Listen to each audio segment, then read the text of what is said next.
하나님 말씀 함께 보도록 하겠습니다.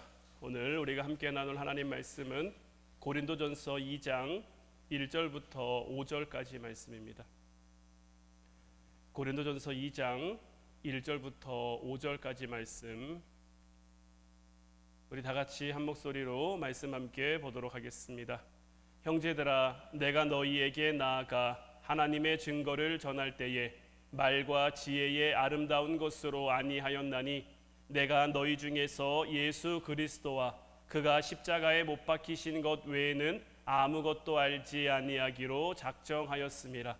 내가 너희 가운데 거할 때에 약하고 두려워하고 심히 떨었노라. 내 말과 내 전도함이 설득력 있는 지혜의 말로 하지 아니하고 다만 성령의 나타나심과 능력으로 하여 너희 믿음이 사람의 지혜에 있지 아니하고 다만 하나님의 능력에 있게 하려 하였노라. 아멘. 오늘 이 시간에는 지난 수요 기도회 시간에 이어서 고린도전서 2장 1절부터 5절까지 말씀 가지고 오늘은 성령의 나타나심과 능력으로라는 제목 가지고 우리가 함께 말씀 나누고 또 말씀 붙들고 기도하기를 원합니다. 교회가 위기라는 이야기를 참 많이 듣습니다. 한국 교회를 비롯한 세계 많은 교회가 참 힘들고 어려운 시기를 지나고 있는 것 같아요. 특별히 코로나를 지나면서도 교회가 참 많이 어려웠는데 코로나를 다 지나고 이제는 코로나가 언제적 코로나였나 싶을 정도로 벌써 마스크를 쓰고 생활했던 그때가 좀 아득하게도 느껴지는데 교회에 찾아왔던 그런 위기나 이런 것들은 해소되지 않고 여전히 어려운 시기를 지나고 있단 말이에요. 그래서 진짜 교회의 위기다, 이러다가는 교회가 무너질 수도 있다라는 이야기들을 많이 하는데 사실 2000년 교회사를 보면요, 교회는 늘 힘들었습니다. 교회는요 한 번도 힘들지 않았던 적이 없어요. 육체적, 정신적 고통 위에 교회가 세워졌다라고 얘기해도 과언이 아닐 정도로 교회는 참 힘든 시기를 많이 겪어왔단 말이에요. 그래서 물론 오늘날 현실적으로 드러난 문제들은 있습니다만은, 어려움들은 있습니다만은, 그래서 교회가 위기다라고 말하는 것은 사실 좀 어폐가 있는 것 같고요. 정말 교회의 위기는 언제 나타나는 거냐? 어려움이 닥쳐서도 아니고요, 힘든 과정을 지나면서도 아니고요. 교회의 위기는 교회가 하나님의 마음을 잃어버렸을 때, 하나님이 주신 그 사명과 소명을 잃어버렸을 때 그곳에 교회의 위기가 나타나게 되는 것. 하나님의 마음이 살아있는 곳에서는요, 물론 당장은 힘들고 어려울 수 있겠죠. 고난의 과정, 고난의 순간을 지나고 있을 수는 있지만 하나님께서는 반드시 그 교회를 통해 역사하실 것이며 하나님의 일하심이 생생하게 우리가 반드시 느끼고 깨달을 수 있도록 하나님이 역사하실 거란 말이에요. 그렇기에 그 하나님의 마음을 아는 사람들의 삶은요, 급진적인 삶이 될 수밖에 없는 거예요. 이 급진적이라는 말이 어떤 의미냐면요, 평범하지 않다라는 의미예요. 좀 더 정확하게 말하자면 평범한 삶을 거부하는 삶일지도 모르겠어요. 이런 삶에는 두려움이 있고 떨림이 있을 겁니다.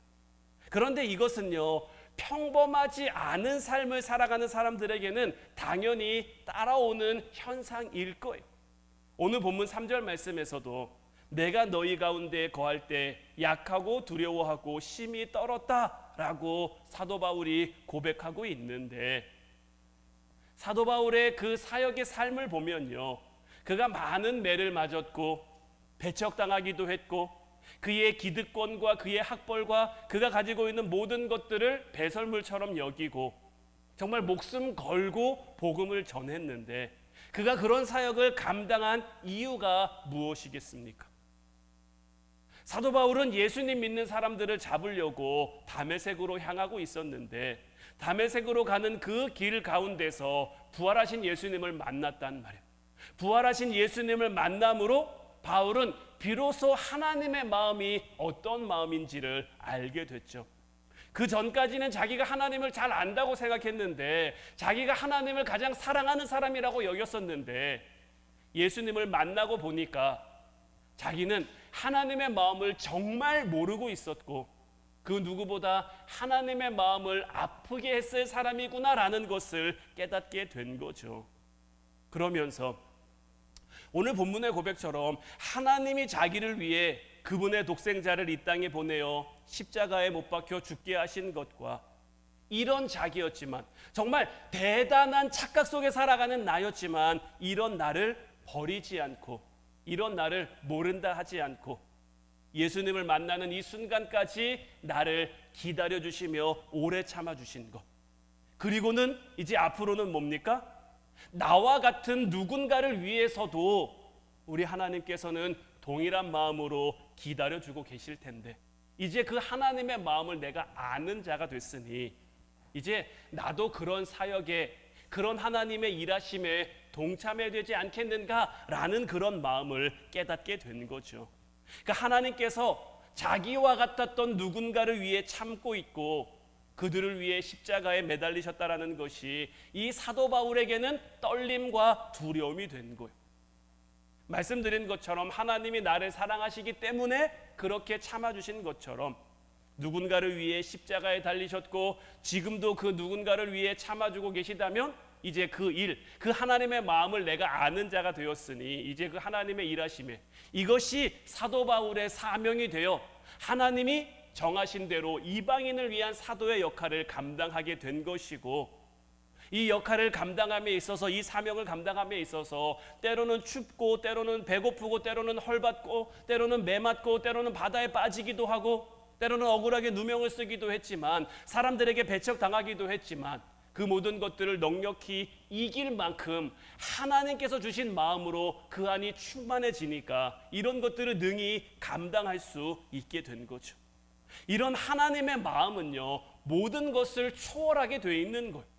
우리의 생각도 초월하고요 우리의 이기적인 마음도 초월하고요 그래서 내가 생각하는 그 사람 때문이 아니라 하나님이 생각하는 그 사람, 우리의 가족 가운데서도 아직 하나님을 온전히 믿지 못하는 하나님을 알지 못하는 그 사람이 있죠. 그를 볼 때마다 안타깝고 이런 사람에게도 하나님의 말씀이 전해져야 될 텐데 복음이 전해져야 될 텐데 이런 마음이 들겠지만 우리 하나님께서 역사하시는 것은 내가 생각하는 그 생각 때문이 아니라 오히려 이제 반대로 거꾸로가 되는 거죠. 하나님이 내게 그 마음을 주시는 것. 그렇지 않아도 그 마음을 품고 있었는데 우리의 마음, 나로부터 시작된 우리의 마음은요 시시때때로 달라집니다. 내가 좋을 땐, 내가 괜찮을 때는 긍휼한 마음, 불쌍한 마음, 안타까운 마음을 품기도 하지만 반대로 내가 좀 좋지 않을 때, 내가 화나거나 내가 짜증나거나 내가 좀 이런 마음일 때는 그런 마음이 사라질 때도 있단 말이에요. 그러나 하나님이 주신 그 생각을 통해서 내게 허락된 사람들을 바라보게 되면요 하나님의 마음으로 그 사람을 바라보게 되면요 어떤 형편에 따라 내 마음이 달라지는 거 아니고요 내 상황에 따라 내 마음이 달라지는 게 아니고요 하나님의 그 마음을 그 사람에게 동일하게 오늘 본문 2절 말씀에서도 내가 너희 중에서 예수 그리스도와 그가 십자가에 못 박히신 것 외에는 아무것도 알지 아니하기로 작정하였습니다. 하나님의 마음을 알게 된 이 사도 바울이 하나님의 이런 소원 앞에서 예수 그리스도와 그가 십자가에 못 박히신 것 외에는 아무것도 알지 않겠습니다. 왜냐하면 그는 이미 아덴에서 한번 뼈저린 실패를 경험했잖아요. 그곳에서는 그가 가지고 있는 재주로 해보려고 했어요. 화려한 언변이나 화려한 지식이나 그가 가지고 있는 그 모든 것을 가지고 사도 바울이 고백했던 대로라면 말의 아름다움으로 그들을 설득하고 그들에게 하나님을 전하려고 했는데 어떻습니까? 자기가 생각한 대로 되지 않죠. 그러니까 사도 바울에게는 이런 마음이 있었을 거예요. 자기가 하나님을 만나보니까 너무 좋은 거죠. 내가 만난 이 하나님을 내가 전하면 그들도 이 하나님을 알게 되면 만나게 되면 반드시 이 하나님에게로 돌아올 건데 이 하나님이 이렇게 좋고 좋은 분인데 나를 이렇게 기쁘게 하고 감사하게 하는 그 하나님인데 내가 이렇게 하나님을 전하면 그들이 하나님께로 돌아오지 않을까. 그러니 내가 그들을 어떻게 해서든지 설득시켜야지. 내가 가지고 있는 지식과 내가 가지고 있는 언변과 이 모든 것을 동원해서 이 말의 아름다움을 통해서 그들에게 전해야지 했는데 그가 하려고 해보니까 생각처럼 되지 않는 거죠. 그러니 이제 고린도에 와서는 이제 이곳에서도 고린도에서도요, 이 사도 바울이 결코 쉽게 복음을 전하며 교회를 세운 게 아닙니다. 사도 바울은 한 번도 쉬운 사역이 없었단 말이에요. 가는 곳마다 배척당하고 가는 곳마다 핍박당하고, 그러나 그럼에도 불구하고 고린도의 교회를 세우고 그 교회를 통해 아름다운 열매를 맺을 수 있었던 비결은 뭡니까? 다른 게 아니에요. 그가 예수 그리스도와 그가 십자가에 못 박히신 것 외에는 아무것도 알지 않기로 작정했기 때문인 거예요. 이런 사도 바울에게 오늘 3절에 말씀 나온 것처럼 두려움과 떨림이 있었는데, 이 사도 바울의 두려움과 떨림은 어떤 떨림이냐? 이 일을 내가 할 수 있을까 하는 그런 떨림이 아니에요. 내가 이제 복음 전하는 일을 하면 내가 어떻게 먹고 살아야 되지 하는 이런 걱정도 아니에요. 내가 사역을 마친 후에 나는 어떻게 살아야 되지, 어디서 살아야 되지, 이런 걱정, 이런 염려들을 하는 게 아니라, 그의 유일한 떨림, 그의 유일한 두려움은 내가 이렇게 복음 전하는 삶을 살았는데 마지막에 내가 하나님께 버림받으면 어떡하지?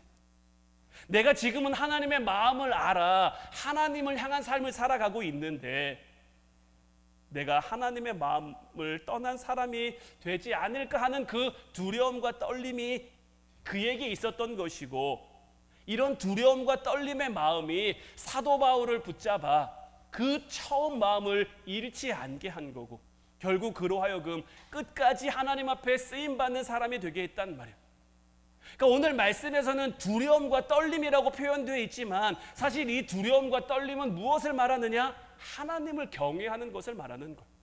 제가 전에도 한번 여러분들에게 말씀드린 적이 있는 것 같은데, 경외하다라는 말의 사전적 의미가 뭔지 아십니까? 이 경외하다라는 말을 국어사전에서 찾아보면요, 두려워하면서 공경하는 거라고 나와요. 두려움이 깔린 그 마음 가운데 내가 공경하는 것을 바라는 거예요.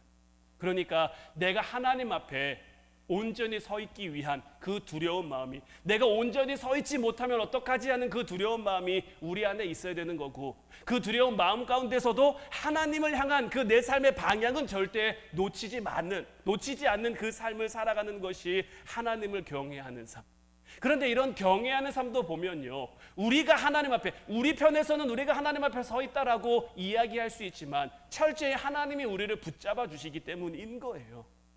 그 붙잡아 주시는 마음 때문에 두렵지만 떨리지만 그럼에도 불구하고 맡겨진 삶의 자리에서 하나님을 바라볼 수 있는 것이고, 사도 바울은 그 마음을 붙잡아 끝까지 하나님이 맡겨주신 일에 충성할 수 있었던 거고, 오늘 말씀 함께 나누는 우리들에게는 지금 어떤 마음으로 하나님 앞에 서 있는지, 주님께서 주시는 그 두렵고 떨리는 마음이 지금 우리 안에 살아있는지, 우리 안에 반드시 이 마음이 회복되어야 하는 것. 바라기는 하나님을 온전히 경외할 수 있는 여러분들 되시기를 주님의 이름으로 축원해 드립니다. 이어서 본문 4절 5절 말씀도 보면, 내 말과 내 전도함이 설득력 있는 지혜의 말로 하지 아니하고 다만 성령의 나타나심과 능력으로 하여 너희 믿음이 사람의 지혜에 있지 아니하고 다만 하나님의 능력에 있게 하려 하였노라. 우리가 흔히 사람의 어떤 누군가의 의중을 파악한다라는 말을 하는데, 의중을 파악한다라는 게 뭡니까? 그 사람의 마음이 어떤 마음인지를 헤아리는 거죠. 고객의 의중을 파악한다라는 말을 쓸 때는 고객이 무엇을 원하는지를 캐치해서, 고객의 마음을 캐치해서 고객이 그 원하는 쪽으로, 고객의 마음을 좀 이렇게 돌릴 수 있는 쪽으로 마케팅을 한다든지 행사를 한다든지 물건을 만들다든지 하는 거고, 반대로 일하는 직원들이나 이런 사람들은 사장의 마음을 헤아려야, 사장의 의중을 헤아려야 그 가운데 사장이 원하시는 성과를 낼 수 있는 거죠. 이런 의중을 파악하는 일들은 왜 합니까? 그 마음이 어디에 있는지를 파악하는 것이 힘이 될 수 있기 때문인 거예요. 그러니까 사도 바울 역시 마찬가지인 거예요. 그가 하나님의 일을 능히 감당할 수 있었던 가장 큰 이유는 뭐냐? 오늘 말씀의 제목처럼 성령의 나타나심과 능력 때문인 거예요. 이 성령의 나타나심과 능력으로 말미암아 하나님의 마음을 더욱 깨닫는 자가 된 거죠. 하나님의 의중을 깨닫는 자가 되니까, 하나님의 의중을 파악한 자가 되니까 그 하나님이 원하시는 곳을 향해 살아갈 수 있는 것이고, 그렇게 하나님의 마음을 깨달음으로 그에게 뭐가 나타납니까? 성령의 나타나심과 능력이 나타나게 되는 거예요. 참 하나님이 일하시는 방법을 보면 묘합니다. 항상 언제 어디서나 오늘 새벽 말씀에서도 나왔습니다만 우리 하나님은 언제나 알파와 오메가인 거예요.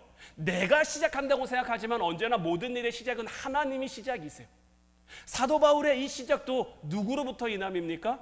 사도 바울이 그가 예수님을 만났기 때문에 시작됐다라고 얘기할 수도 있지만 그 근본에는 하나님이 그를 만나주셨기 때문에, 하나님이 하나님의 마음을 그에게 보여주셨기 때문에 하나님이 알파가 되어주셨고, 끝까지 그 삶의 과정 속에서 힘들고 어려운 일들이 있었지만 그가 포기하지 않도록, 그가 내려주지 않도록 보이지 않는 붙들어 주시는 그 능력이 나타났기 때문에 그가 끝까지 할 수 있었던 것이고, 그렇게 하나님이 그의 또 오메가가 되어주셔서 시작되시는 하나님이 끝까지 돌보시고 함께 하시고 이끌어 주시는 거고, 이는 마찬가지로 저와 여러분들의 삶을 통해서도 마찬가지예요. 때로는 내가 걷고 있는 길이 옳은 길인가 맞는 길인가, 지금 내가 겪고 있는 이 상황이 왜 이렇게 나는 힘들어야 되고 어려워야 되고 아파야 되고, 이런 마음이 우리에게 들 수도 있지만 이 일의 근본에는 하나님이 시작하신 일인 거예요. 이것을 통해 하나님이 이루고자 하는 것이 있는 것이고, 우리 가정을 통해서, 우리 교회를 통해서, 내게 맡겨진 삶의 자리들을 통해서 하나님이 하시고자 하는 것이 있는 것이고, 하나님의 그 시작하심을 내가 믿고 기대함으로 하나님 앞에 서 있으면 하나님께서 우리를 통해 성령의 나타나심과 능력으로 말미암아, 이 성령의 나타나심과 능력이라는 말이 참 대단한 거예요. 이 말의 의미는 뭡니까? 성령의 역사하시면 반드시 그 능력이 나타나고 증명되는데, 하나님의 일을 능력 있게 하는 것이 어떤 우리가 가진 지혜나 수단이나 방법이나 물질이나 이런 것에 있지 않고 하나님의 임재가 우리의 삶 가운데 있느냐 없느냐에 달려 있는 거죠. 하나님이 나와 함께 하시면 내 삶에 그 어떤 것도 문제될 것은 없는 것. 하나님이 나와 함께 하시면 우리의 삶 가운데, 우리 하나님은요, 보리떡 5개와 물고기 2마리를 가지고도 5,000명 이상을 먹이실 수 있는 그 하나님이고요, 심지어는 그런 거 없이도요 200만 되는 이스라엘 백성들을 광야에서 40년 동안 만나로 먹이신 그 하나님이란 말이에요. 우리가 걱정하는 것, 우리가 염려하는 것, 그 모든 것으로도 우리의 키를 한 자라도 더하게 할 수 없지만 우리 하나님께서는 언제나 하나님이 하시고자 하면 우리를 먹이실 수 있고 입히실 수 있고, 우리의 삶의 모든 것을 지금 내가 이걸 감당할 수 있을까, 내가 이걸 해낼 수 있을까, 이런 걱정과 염려가 우리 안에 터지듯이 많더라도 그 모든 것이 아무것도 아닌 것처럼, 이스라엘 백성들이 홍해 앞에 섰을 때 다 끝났다고 생각했어요. 홍해라는 바다는 그들이 어떻게 해볼 수 있는 게 아니고요, 뒤에서 쫓아오고 있는 애굽의 군대도요 그들의 힘과 능력으로 감당할 수 없는, 그러니 이스라엘 백성들, 아직 하나님의 마음을 모르는, 아직 하나님의 능력을 알지 못하는 이스라엘 백성들이 할 수 있는 건 뭡니까? 염려하는 것뿐인 거예요. 좌절하는 것뿐인 거예요. 왜 하나님은 우리를 이리로 데리고 와서? 그러니 하나님이 그들에게 보여주시는 거죠. 너희는 가만히 있어서 하나님의 하나님 되심을 보라. 너희가 오늘 본 애국 군대를 너희가 다시는 보지 못할 거다. 그러면서 하나님이 하신 방법이 뭡니까? 그 누구도 상상하지 못했던, 그 누구도 생각하지 못했던 홍해의 바닷길을 열어주시는 거고, 그 바닷길을 통해 이스라엘 백성들을 구원받고 그들을 쫓아온 애굽의 군대는 그곳에 다 수장되어 하나님이 말씀하신 것이 1.1획도 달라지지 않고 틀려지지 않고 그대로 이루어진 거예요. 올해를 시작하면서 하나님이 여러분들에게 주신 말씀들이 있을 겁니다. 그리고 하나님이 여러분들에게 주신 약속들도 있을 겁니다. 여러분들이 기도하는 가운데 주신 응답들, 아직 이루어지지 않았고 아직 뭔가 구체적으로 나타난 것은 없지만, 그럼에도 불구하고 하나님이 여러분들에게 주신 응답이 있다면 하나님은 여러분들에게 약속하신 대로, 하나님은 여러분들에게 말씀하신 대로 반드시 이루어 가실 거예요. 단 이 모든 것에는 하나의 전제 조건이 붙어 있습니다. 뭡니까? 내가 믿음으로 바라보는 것, 내가 믿음으로 하나님을 향해 있는 것, 지금 당장의 일에 일희일비하지 않고 하나님이 하실 것을 믿고 기대하며 내 삶의 자리에서 주어진 삶을 성실히 살아가는 것. 때로는 하나님이 나를 아프시게 하면요 그냥 아파야 돼요. 참 모진 말처럼 들릴 수도 있지만 하나님이 나를 지금 아프라고 하시면 나는 지금 아파야 돼요. 그것밖에는 방법이 없어요. 지금 나를 좀 힘들어라 하시면 지금 나는 힘들어야 돼요. 하지만 그 아픔의 과정, 힘듦의 과정, 그 과정 속에서 하나님은 우리를 홀로 두지 않아요. 나 혼자 울도록, 나 혼자 아프도록, 나 혼자 괴로워하도록 그렇게 두는 것이 아니라, 우리 아버지 되시는 하나님께서는 우리보다 더 아픈 마음으로, 여러분들도 자녀를 키우면서 자녀가 아픈데 그 자녀를 보면서 마음 아파하지 않을 부모가 어디 있습니까? 하지만 그 자녀가 아픈 것은 자녀가 이겨내야죠. 부모가 할 수 있는 것은 뭐 병원에 데려다주고 약을 주고 이런 것을 하지만 끝내 그 병과 싸워 이기는 것은 그 아픈 자녀의 몫인 것이고, 부모는 기도하면서 할 수 있는 것을 하면서, 우리 하나님도 마찬가지인 거예요. 지금 내게 주어진 삶의 과정을 지나가게 하시면서 그 삶의 과정을 지나가는 건요, 결국은 내가 해야 되는 거예요. 하지만 그 과정 가운데 하나님은 우리에게 성령의 나타나심과 능력으로 말미암아 하나님의 일하심을 우리가 깨달을 수 있도록, 하나님의 함께하심을 우리가 느낄 수 있도록, 그러니 우리의 삶 가운데 내가 얼마나 많은 것을 가졌냐, 내가 얼마나 대단한 능력을 가지고 있느냐가 중요한 게 아니라 내 삶 가운데 하나님의 임재가 나타나느냐 나타나지 않느냐, 이것이 제일 큰 문제고 중요한 문제라는 거예요. 오늘 본문 1절 말씀도 보면요, 형제들아 내가 너희에게 나아가 하나님의 증거를 전할 때에 말과 지혜의 아름다운 것으로 아니했다라고 되어 있는데, 자, 성령이 충만함으로 부활하신 주님의 그 부르심에 선명한 비전과 소명을 가졌던 사도 바울은 자기가 가진 것을 배설물처럼 여겼죠. 왜 그렇습니까? 성령의 능력이 나타나는 곳에는요, 굳이 자기의 힘과 능력을 자랑하거나 증명할 필요가 없는 거예요. 하나님이 통해서 쓰실 수는 있지만, 하나님이 통해서 사용하실 수는 있지만, 그래서 사도 바울이 쓴 이 서신서들과, 뭐 전에도 한번 말씀드린 것 같은데 베드로가 쓴 베드로 전후서를 보면요, 그 결이 완전 다릅니다. 사도 바울이 쓴 서신서는요, 논리 정연해요. 기승전결이 완벽합니다. 그냥 그가 하고자 하는 내용, 그 교회에 필요한 내용을 요목요목 구체적으로 논리적으로 쓴단 말이에요. 근데 베드로가 쓴 이 베드로 전후서를 보면요, 그렇지 않아요. 그러니까 말 그대로 글이 중구난방이에요. 이 얘기하다가 이 얘기하고 갑자기 이거 생각나는데 이거 중요한데 하면 또 이 얘기하고 이렇단 말이에요. 하나님이 그에게 주신 그 쓰모와 사용대로 그냥 글을 사용하신 거예요. 그러니까 사도 바울은 그가 가지고 있는 재주를 배설물처럼 여겼다라는 것이, 나는 이제 이거 없어도 하나님의 일을 할 수 있으니까 이거 쓰지 않을 거야, 사용하지 않을 거야가 아니라, 이것을 내 자랑으로 여기는 것이 아니라 하나님이 쓰고자 하시는 대로, 하나님이 나를 사용하시는 대로 그대로 맡겨가는 거죠. 그러니까 하나님 앞에 나를 증명하고 나를 내세울 필요가 없는 거죠. 그러니 우리도 우리의 삶 가운데 말과 지혜의 아름다운 것으로 하지 않았다는 그 말을 늘 기억하며 살아갈 수 있으려는 거예요. 하나님의 소원과 하나님의 마음이 우리 안에 있다면, 우리 안에 살아 있다면 성령님의 도우심을 구할 수밖에 없는 것이고, 우리가 성령님의 도우심을 구하면 그분의 능력은 반드시 우리의 삶을 통해 나타나게 돼 있는 거예요.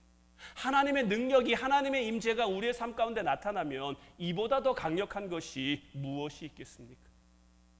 그런데 많은 이들이 뭐 설교 서두에 교회의 위기다 이런 얘기를 드렸었는데, 교회의 위기다라고 이야기를 하는 그런 시점들을 보면요, 마치 교회를 통해서 나타나던 성령의 능력들이 사라진 것처럼 보여지고 여겨지기 때문이 아닐까. 그래서 오늘 여러분들과 좀 나누고 싶었던 건 뭐냐면, 그럼 우리의 삶 가운데 성령의 능력이 사라지면 어떤 일들이 일어날 것인가? 이 일들이 우리의 삶에 나타나고 있다면, 우리 교회에 나타나고 있다면 다시금 회복해야죠. 다시금 하나님의 임재가 나타나게 해야죠. 그럼 성령의 능력이 나타나지 않으면 어떤 현상들이 나타나느냐? 먼저는요, 성령께서 하신 것을 내 것인 것처럼 둔갑시켜 버립니다. 내 업적을, 내가 한 일을 자랑하며 인정받고 싶어 하는 것. 그러니 어느 순간부터 우리의 삶 가운데 내 능력을 자랑하고 싶고 내 것을 자랑하고 싶어지기 시작한다면 어쩌면 내게서 하나님의 성령이 떠난 증거일 수도 있는 것.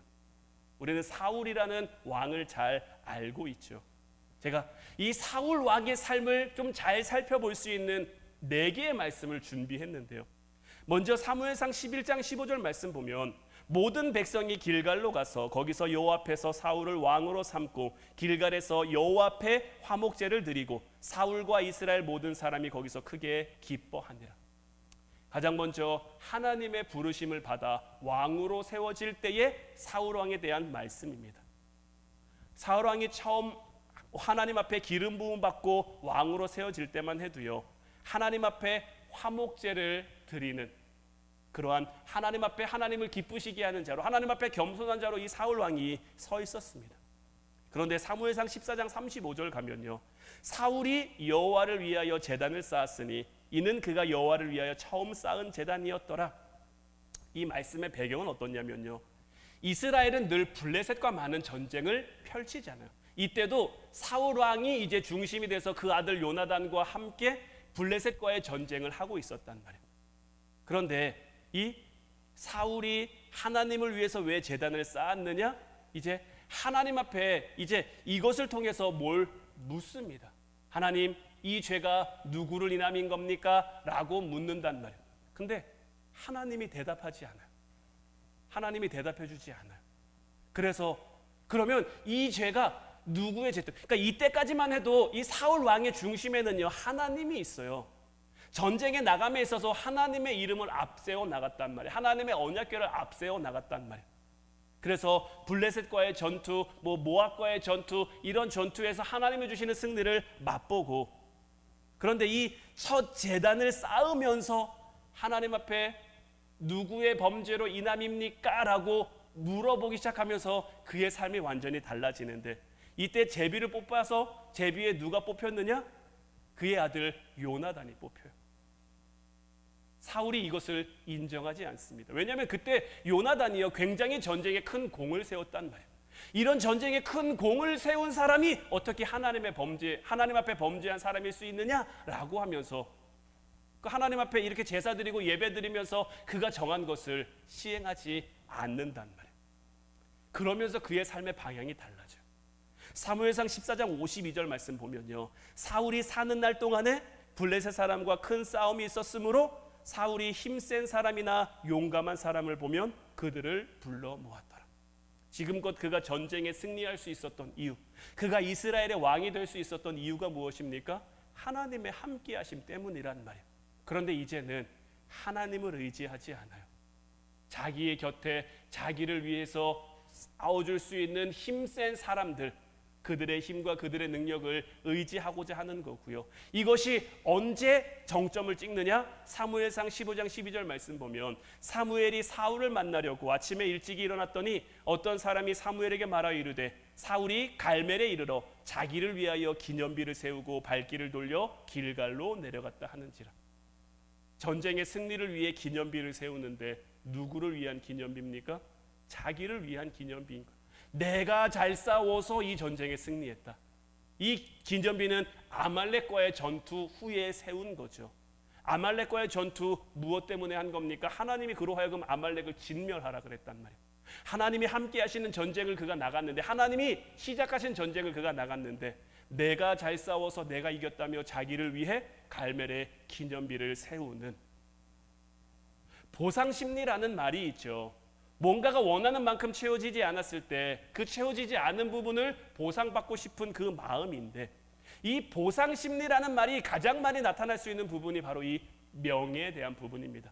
내가 희생할 수 있는데, 내가 헌신할 수 있는데, 이 희생과 헌신을 누군가 좀 알아줬으면 좋겠는 거지. 인정해줬으면 좋겠고, 좀 추켜 세워줬으면 좋겠고, 어떤 모임이든요, 어떤 주득이든요, 그것을 총괄하는 사람들이 있는데, 처음 시작은 섬기기 위함일 수 있지만 시간이 지나면서 그 역할이 좀 바뀌는 경우, 처음에는 섬김을 위해, 우리나라에 참 많은 국회의원분들이 계시는데요, 선거 때만 되면 내가 섬기겠습니다, 내가 섬기겠습니다 하는데, 모르겠어요, 당선되고 난 다음에는 섬기는 삶을 사시는 건지 어쩐 건지. 우리 교회 이런 감리교 이런 것 안에도요, 여러 가지 이런 모임들이 있고, 부흥단이나 이런 모임들이 있거든요. 그러니까 저는 아직 젊어서 어려서 그런 모임에 낄 만한 아직 그런 연급이 아니기 때문에 그분들이 그 안에서 정확하게 어떤 역할들을 하시는지 잘 모르겠는데, 보면 가끔 이렇게 공문이 오는 걸 보면요, 회장님이 왜 그렇게 많은지 모르겠어요. 지금 현대 회장을 맡고 있는 분들도 있고요, 직전에 회장을 맡았다고 해서 직전 회장도 있고요, 지금껏 회장을 맡았다고 해서 증경 회장도 있고요. 어떤 때는 보면요, 그 명단 가운데 다른 임원들보다 회장님들이 훨씬 더 많을 때가 있단 말이에요. 물론 제가 모르는 이제 그분들이 해오신 것들이 있고, 그분들이 그런 역할이 어떤 자기의 명예 때문에 했을 거라고 저는 생각하지 않습니다만은, 그래도 이런 모양새들이, 이런 것들이 정말 내가 섬김이 위한 것이 아니라 섬김을 받으려, 대우를 받으려, 내 명예를 위해, 내 영광을 위해 하고 있는 거라면, 우리가 반드시 살펴봐야 될 것이 사람의 명예가 드러나면 드러날수록요 성령의 능력은 사라질 수밖에 없는 거예요. 우리도 우리의 삶 가운데 누군가 우리를 알아주는 거 좋죠. 누군가 우리를 인정해 주는 거 참 좋지만 너무 거기에 연연하는 것이 아니라 우리는 누가 알아주면 됩니까? 하나님이 알아주시면 그게 최고인 거예요. 다른 사람 알아주지 않아도 하나님이 나를 알아주시면, 하나님이 나를 인정해 주시면. 근데 참 이게 쉽지 않지만 그 자리를 지켜갈 수 있는 여러분들 되시기를 주님의 이름으로 축원해 드립니다. 그리고 두 번째로, 이게 아마 가장 보편적인 현상일 건데, 세상 염려가 우리 안에 밀려 들어오는 거죠. 성령이 우리와 함께 하실 때, 소위 은혜가 충만할 때는요, 염려와 걱정보다는 가슴 뛰는 일이 많아요. 하나님이 어떻게 하실까? 하나님이 어떻게 일하실까? 기대와 소망이 우리에게 있는데 성령의 능력이 사라지니 이제 그 기대와 소망은 사라지고 온갖 세상 염려가 우리 눈에 들어오기 시작하는 거죠. 그런 염려들이 우리 눈에 들어오니까 자꾸 어떻게 됩니까? 뭐 힘을 비축해야 되고 물질을 쌓아둬야 되고 여러 가지를 해야 되고, 이런 내가 뭔가를 해야 된다라는 그런 생각. 엘리야 선지자 얘기 요즘 여러분들에게 참 많이 드렸는데, 엘리야도 갈멜산에서 멋지게 승리할 때까지만 해도 하나님의 그 함께 하심을 기대하며 얼마나 멋지게 싸웁니까? 그러나 그런 그에게도 은혜가 떨어지니까, 성령의 능력이 사라지니까 하나님 나밖에 안 남았는데 어쩌시려고 그럽니까? 라고 자기를 내세우며 하나님 앞에 어필하게 되는 거죠. 제가 한 목사님으로부터 이런 말을 들은 적이 있는데, 검색이 많아지면 묵상이 줄어든다라는 말이었어요. 참 저로 하여금 여러 가지 생각이 들게 하는 말이었는데, 우리의 삶 가운데요, 이건 비단 목회자인 저에게뿐만이 아니라 여러분들도 향해서도 마찬가지일 것 같아요. 검색이 많아진다라는 것은, 세상 소식을 내가 많이 접하게 되면요, 요즘 유튜브가 너무 많이 발달해가지고요, 여러 가지 안 듣고 싶은 얘기들도 너무 많이 듣게 되는데, 이런 얘기, 이런 세상의 소리가 우리 안에 너무 많아지면요, 하나님과의 관계, 하나님과의 시간이 멀어질 수밖에 없는 거예요. 근데 사실 이 목사님이 이런 얘기를 한 건 뭐냐면, 요즘 젊은 목회자들이 설교를 준비함에 있어서 검색 몇 번으로 그냥 끝낼 때가 많다라는 거죠. 설교를 잘하신 유명한 목사님들의 설교도 너무 많으니까 그런 분들의 설교 원고나 이런 거 검색 몇 번 하면 얼마든지 찾아볼 수 있으니까, 하나님과 만나는 시간, 하나님 앞에 기도하는 시간, 내가 하나님 앞에 그 말씀을 준비하면서 씨름하는 시간이 줄어든다. 그래서 검색이 많아지니 묵상이 줄어진다. 이런 얘기를 했는데, 참 여러모로 우리에게 여러 가지 생각을 들게 하는 말인데, 교회가 됐든 개인이 됐든 하나님의 마음을 놓치는 순간 지극히 세속적인 존재로 전락할 수밖에 없는 거예요. 그러면 더 이상은 하나님 앞에 하나님의 도구로 쓰임받을 수 없게 되는 거예요. 바라기는 우리 화운 성도들은 하나님이 나를 사용하실 것에 좀 설렐 수 있기를 주님의 이름으로 축원해 드립니다. 우리 안에 하나님이 주신 그 비전과 꿈과 소명과 사명이 있다면 그것으로 말미암아 우리의 가슴이 좀 뛸 수 있는, 그래서 하나님의 마음이 우리 안에 살아 있어서 하나님 역사와 능력이 저와 여러분들을 통해 우리 삶의 자리 가운데, 우리 가정, 우리 교회 가운데 마음껏 나타날 수 있기를 주님의 이름으로 축원해 드립니다. 하나님의 비전이 선명하게 살아 있음으로 말미암아, 하나님의 사랑하심과 나를 사용하심에 내 가슴이 뛴으로 말미암아, 지난 수요기도 시간에 말씀드렸던 그 루비 캔드릭 선교사님처럼 내게 심장이 있다면 그 심장을 다 하나님이 맡겨주신 일에 다 묻을 수 있다고 고백할 수 있는 저와 여러분들 될 수 있기를. 이 모든 일들은 언제 가능한 겁니까?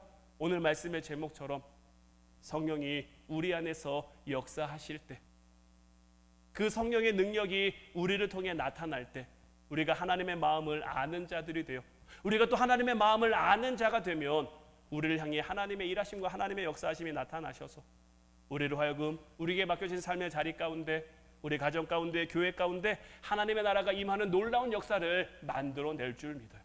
사도 바울이 예수 그리스도와 그가 십자가에 못 박힌 것 때문에 하나님의 마음을 아는 자가 됐던 것처럼, 이제 우리도 나를 그렇게 사랑해 주신 하나님의 마음을 아는 자가 되어 하나님의 마음이 우리를 향하게 하시는 그곳으로 기꺼이 나아갈 수 있는 저와 여러분들 될 수 있기를 주님의 이름으로 축원해 드립니다. 이제 우리 같이 찬양하고 기도하길 원하는데, 오늘 이 시간에는 십자가를 질 수 있나, 이 찬양, 정말 이 가사를 묵상하면서 함께 찬양했으면 좋겠어요. 십자가를 질 수 있나 주가 물어보실 때 죽기까지 따르오리 성도 대답하였다. 이런 일 다 할 수 있나 주가 물어보실 때 용감한 자 바울처럼 선뜻 대답하리라. 우리의 심령 주의 것이니 주님의 형상 만드소서. 주인도 따라 살아갈 동안 주님이 나를 사랑해 주신 것처럼 이제 우리도 주님을 사랑하며 주님이 주신 말씀의 그 뜻에 그 소명에 충성하는 삶을 살겠습니다. 우리 찬양으로 고백하고 함께 기도하도록 하겠습니다.